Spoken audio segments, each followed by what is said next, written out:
Hello, in this video we're gonna check performance of the charger that comes with Realme 10. And to do this we'll need to connect the charger to Gosun Smart Socket, which I already connected to the power source, and we'll be able to see the statistics right here on my phone.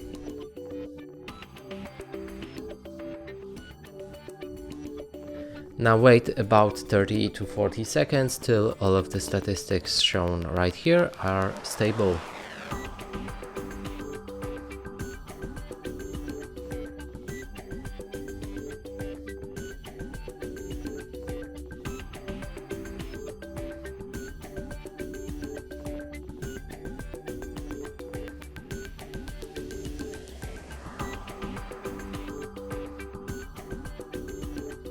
And that's it for this video. Hope you like it. Please consider subscribing to our channel, leave a like and a comment below.